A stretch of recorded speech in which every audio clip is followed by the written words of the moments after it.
Hai semuanya, ketemu lagi di channel saya, Mia Y. Gimana kabar kalian? Semoga selalu dalam keadaan sehat dan baik. Hari ini saya mau lanjut ceritain tentang 24 kisah anak berbakti. Bagian yang kedua, cerita yang kedua maksudnya.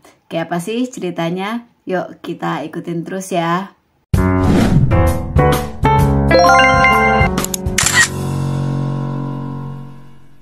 Liu Heng adalah nama asli Kaisar Wen dari dinasti Han. Beliau adalah putra ketiga Kaisar Kaochu dari dinasti Han yang naik tahta pada tahun ke-8 masa pemerintahan Janda Permaisuri Po. Jadi Janda Permaisuri Po ini adalah ibunya dari Liu Heng atau Kaisar Wen tadi. Dan Kaisar Wen memerintah selama 24 tahun.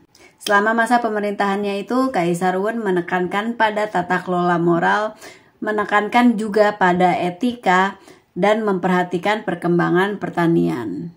Sebagai kaisar, ia berhasil menjadikan masyarakat Han Barat hidupnya stabil, penduduknya makmur, ekonominya yang sebelumnya terpuruk menjadi pulih dan berkembang. Sang kaisar juga dikenal karena kebajikan serta baktinya kepada orang tua.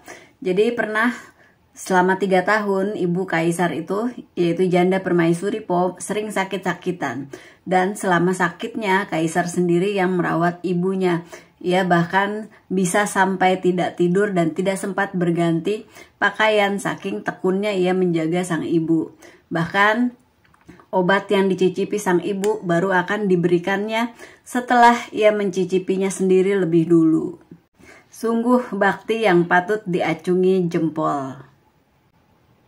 Lanjut ke cerita berikutnya ya, cerita ketiga.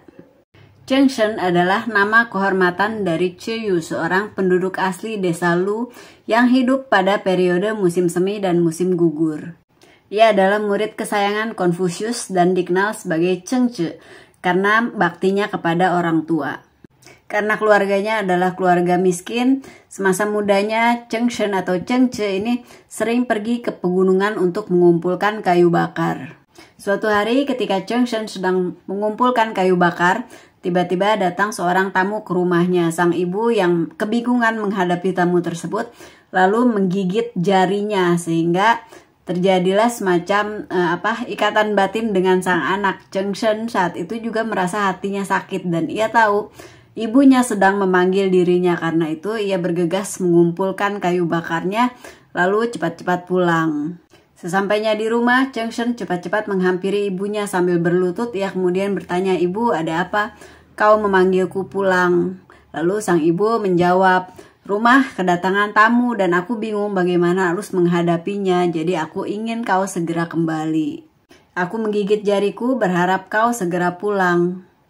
Mendengar itu, Cheng Shen mengerti. Ia pun langsung menghampiri tamunya dan memperlakukannya dengan sopan. Cheng Shen juga adalah seorang yang terpelajar. Ia bahkan pernah mengusulkan metode pengembangan diri.